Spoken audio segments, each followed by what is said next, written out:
Hey there, it is Alicia Carlson here from Find Your Thrive, and today I want to know if you have ever struggled with self-care.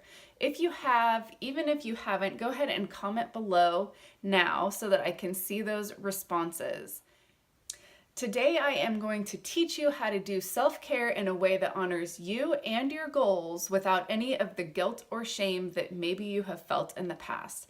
Does that sound good? All right, let's go. So step one is to identify why self-care is important. If you are new to the idea of self-care, whether that's in the form of cleaning up your nutrition, starting a fitness routine, implementing some other practices like journaling or reading, doing personal development, then this is going to be a little bit of a new topic. And a lot of times when we're new at something, it's really easy to just kind of maybe not see the complete value in what that item is. So I want you to be sure that you identify why self-care is important for you. If you felt like you shouldn't be taking care of yourself, so let's say you felt guilty or you felt shame around self-care in the past, then identifying why it's a good idea for you to implement some self-care practices daily is going to be key in helping you kick that guilt and that shame once and for all. This morning when I was reading my Bible, I came across a verse that talked about loving others like we love ourselves. And that really got me thinking. My initial thought was that they were referring to people loving themselves more than they love other people. And so we should love people like we love ourselves. So if I love myself a lot and I'm taking care of myself, I should also be loving others and taking care of them well. But that also got me thinking that there could be an opposite side to that. What if I'm not very good at loving myself? What if I don't do a very good job at taking care of myself? Am I really going to be effective at taking care of and loving on the people that are in my life? That got me thinking, and really I would say the answer is probably not. If I'm not very good at taking care of myself, I surely can't be as effective or as good at taking care of those other people that I love so much. So that's one definite reason that getting self-care, getting your routine dialed in is so important for you. Not only is it going to improve your life, but it's going to improve the way that you can show up and take care of other people. Step two is creating your self-care plan. Now, when you're creating the self-care plan, I want you to think about all aspects of your health. So physical, that includes exercise, nutrition. Mental is going to be things like your mental health. I want you to think about your emotional health, and then thinking also about your spiritual health. So when you're crafting that self-care plan, it's important to pull aspects that are going to serve all of those different areas for you. If you're working on your health and your fitness, that's great. But if you're not also taking care of maybe some of the self-limiting beliefs or the negative self-talk, or you've got some emotional baggage that you're carrying with you, it doesn't matter what you're able to accomplish or achieve with your fitness and your health, those physical goals, if the rest of you isn't on board as well. So you also want to think about how much time you can devote each week to your self-care, but then break that down into daily steps, or daily time allotments rather. If you feel like your self-care is starting to encroach on other areas of your life that are important, then it's going to be easy for that guilt and that shame to kind of creep back in. And it's also going to be really easy for you to just kind of put your self-care off. So make sure it's something that's manageable. It's amount of time that you can commit to each day and each week. And maybe it's you breaking it apart. For myself, I do have kind of a morning ritual, a morning routine. And so I get a majority of that self-care in terms of the mental and the emotional and even the physical done first thing in the morning. That way it's not going to get forgotten. It's not going to get pushed aside when life gets busy. And it's not bleeding into the rest of my day. So think about when you're creating this plan, you want to think about how much time you have a week, and then how much time you can give to it each day.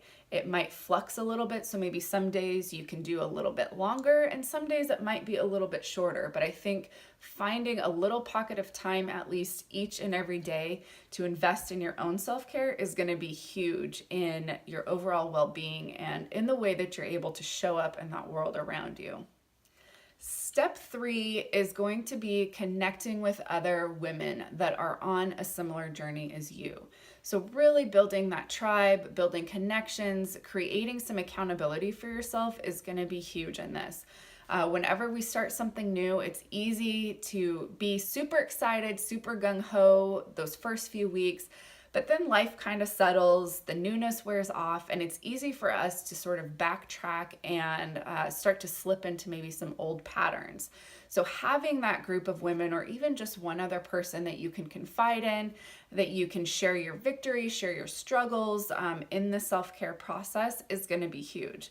It's going to be great for accountability. They might have some tips that are working for them. And I think just having somebody that you know is on the journey with you is so powerful. It's so important. So definitely be sure that you create some sort of an accountability system for yourself until it becomes habitual, until it becomes a routine. And I think that even after it's a routine or it's a habit, it's great to continue to lean on other people and have that community, have that support. You're also going to want to be sure to have a conversation with your spouse or your significant other, and maybe even your kids, depending on how old they are.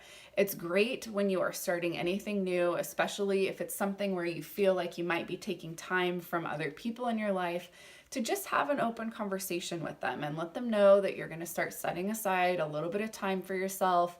That conversation really is going to look different depending on those relationships, but hopefully you can approach them with that openness and just let them know that you think that by creating some time for you to take care of yourself, it's going to allow you to show up in a bigger and better way for them. That's going to be a great way to get some buy-in and to get some additional support. If anything, you might even find that your spouse or your kids are wanting to, jump on the wagon and kind of create some different lifestyle changes for themselves as well. You're going to be setting a great example for your kids. And, they're going to be either a great reason to keep doing self-care, or they could be a huge obstacle. I have found personally, and as well as working with my clients, that the more open that we can be kind of upfront about our intentions, the easier it is to kind of get everybody on board. So be sure that you have that conversation. Let them know your plan. Let them know what you're going to be doing. Ask them for their support. Ask them to help keep you accountable. And also let them know that it's okay for them to kind of talk to you about some of their needs as well. We want to make sure that this isn't something that's going to cause, problems or anything like that. And we want to keep this something positive. So having those conversations up front can be a surefire way to do that. Finally, before you get started, I want you to pull out a notebook or pull out a journal or something like that and just note how you felt about yourself or how you felt about your life over the past few months. This is going to be a good starting point. It's going to give you a little bit of a baseline. So it's great to have that starting point to kind of reflect back on. So notice, your feelings, your emotions, your thoughts, physical energy before starting self-care. And then, each week or each day, just kind of journal that self-care journey just a little bit. It's going to be awesome for you to look back and see the amount of growth that you've had. It's going to be also a good indicator for you to figure out what's working and maybe what's not working so well. And whatever's not working, you're going to want to definitely tweak that a little bit.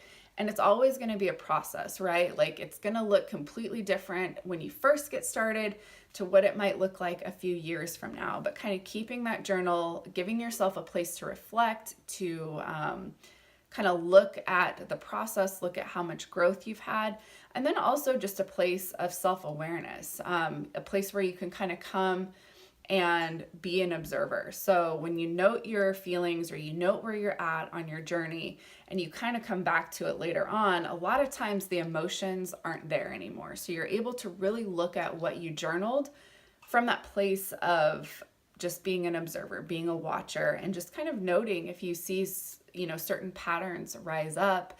this is a great time for you to make those tweaks and make those adjustments. I hope this helps you get started on that self-care journey without any guilt or shame. If this was valuable for you, go ahead and hit that like button below. Share this with somebody that you think needs that message that self-care is absolutely okay, and it is one of the most necessary ways that we can start to show up in the world around us in a bigger, brighter, and more beautiful way. Also, be sure to leave a comment if you have any questions, or if you have any suggestions on videos that you'd like to see, you can drop those in the comments below. You can head over to the blog at aliciacarlson.com to connect with me there. Thank you so much for tuning in today. I hope this helps you. I hope that you feel empowered, that you feel excited to create that self-care routine. And until next time,